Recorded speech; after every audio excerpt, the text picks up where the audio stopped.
1943. At the First Quebec Conference, Allied chiefs were planning new strategy. Expecting European victory in a year, the Allies now marshaled their forces against Japan. The president knew that distances had put a premium on long-range air power. To strike Japan, he had a new weapon. Roosevelt promised 200 B-29 Superforts by March 1944. Inside the Chateau Frontenac at the Joint Chiefs Conference, General Arnold proposed to pierce the inner zone of Japan's homeland with the unbuilt bombers from bases to be erected in China. It was a bold plan. At the time of the Quebec Conference, we only had 11 Superforts. Hap Arnold's motto was to become famous. He announced, "The difficult we do immediately. The impossible takes a little longer." There were only 7 months to keep the promise. It was a race with time.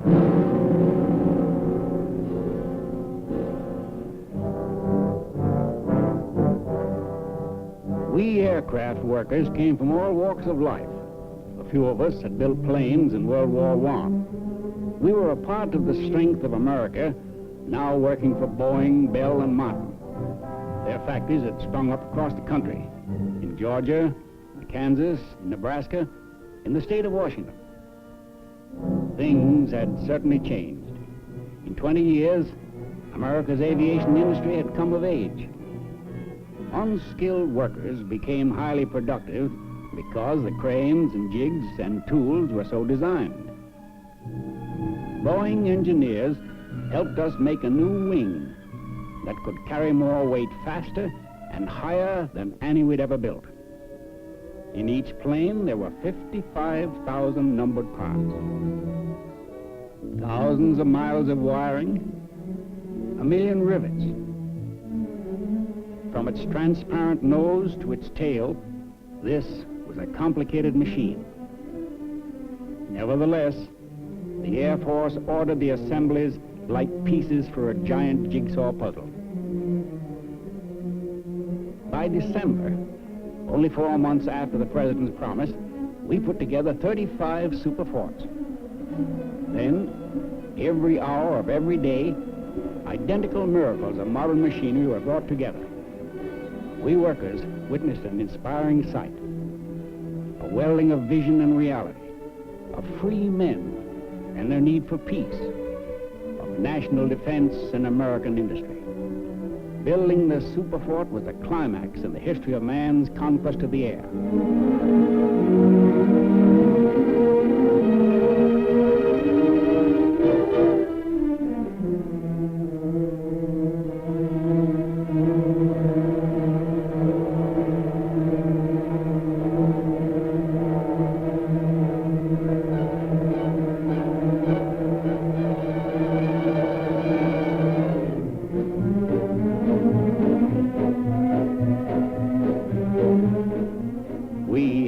Bring to reality the dreams of Billy Mitchell and Frank Andrews, the plans of Hap Arnold and Toohey Spots.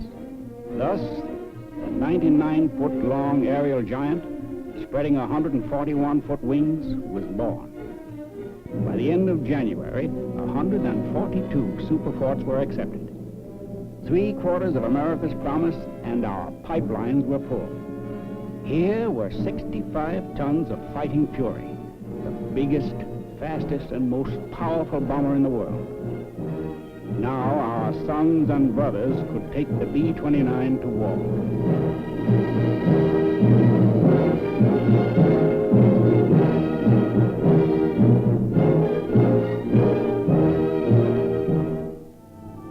In sharp contrast, halfway around the world in China, the other half of the Superfort miracle unfolded. Armies of laborers were building a network of air bases almost by hand.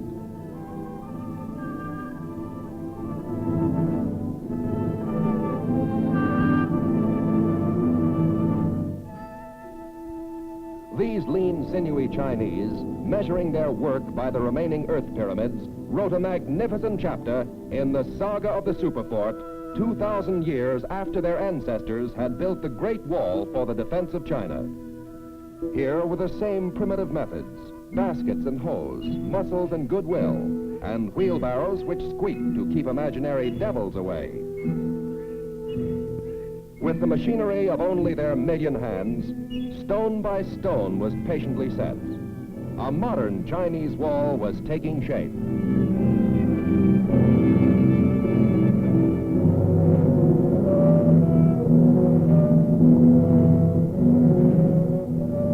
Under the direction of 26 American officers and enlisted men, and at a cost of $150 million, 1,000-men gangs, following their own flagmen, rolled out 4 great air bases.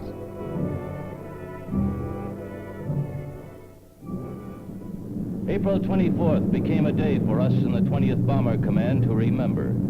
General Saunders and Colonel J. Carman led the B-29 parade into Chengdu. Nearly all the immense airfields were ready for business. They had been built in only 3 months. Here was our Superfort. It had hopped the Atlantic, Africa, and India. It flew from Kansas to China in a week. It didn't seem possible, but only a year and a half after the first experimental B-29 was flown, a fleet of American aerial dreadnoughts were arriving in China. Next stop, Japan.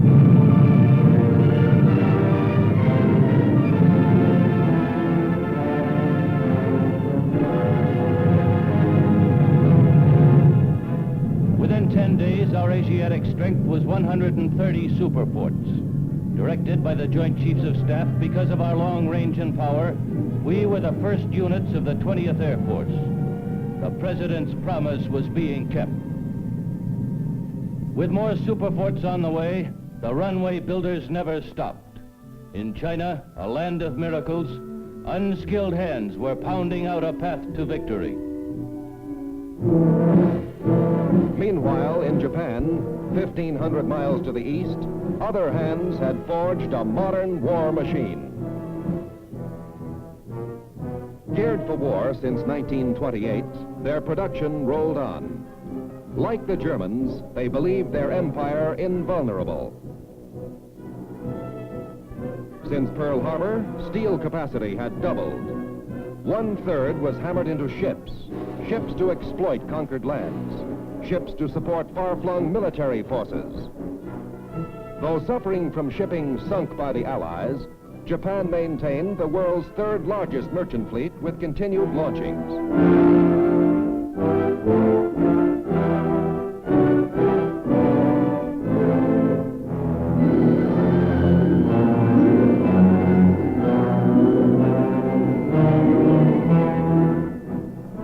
Their island empire with Korea and Manchuria, connected by an efficient merchant marine, formed an industrial empire 3 times larger than Germany. Their ground forces had expanded to 5 million fanatics, nearly 4 times their strength at the time of Pearl Harbor. As the conquerors of 500 million people, they had to be stopped. By June, our bases in China were working around the clock. The Joint Chiefs of Staff had ordered an attack on Japan. How many bombers could be sent? Our answer was 50. Not enough. Get at least 70. A maximum effort was necessary. It would relieve enemy pressure in East China, help the invasion of Saipan, our future Pacific base. Our target was Yawata, Japan's heavily guarded Pittsburgh. Yawata, which made 1/5 of all Jap steel.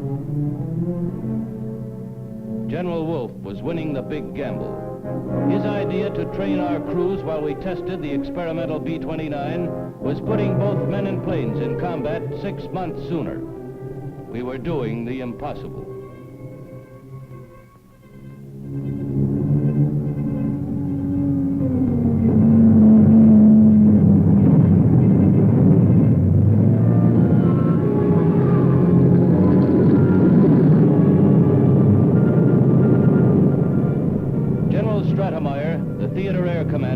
And Wolfe watched 68 Superforts become airborne.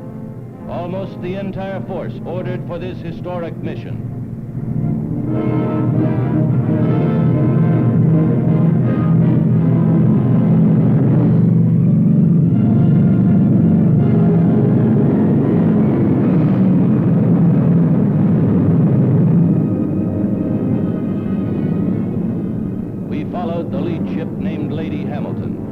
We followed General Blondie Saunders and his pilot, Colonel Howard Engler. We followed the Marines who landed on Saipan this morning. We headed out high over the Yangtze River. Guided by our navigators, we began the long hop across the Yellow Sea.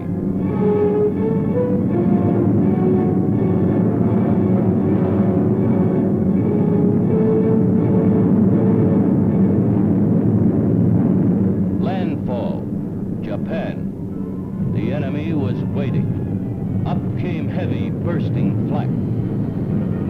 Nearly 5 miles below lay the sprawling mills that armed the Japs. Jimmy Doolittle had said we'd be back. And we were.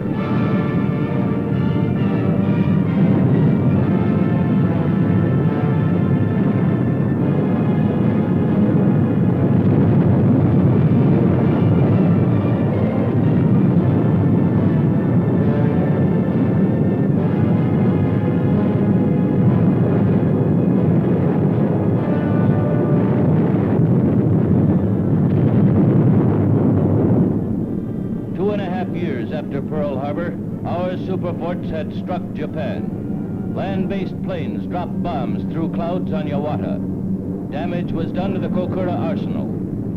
Punishment of the steel industry was not extensive, but the B-29 Blitz was underway. A global bomber and a global air force were in operation. The beginning of the end of the Japanese Empire was Saipan. The Allies were forging a huge nutcracker to crush the enemy. Arnold's determined order, make 'em the biggest, gun 'em the heaviest, and fly 'em the farthest, was carried out.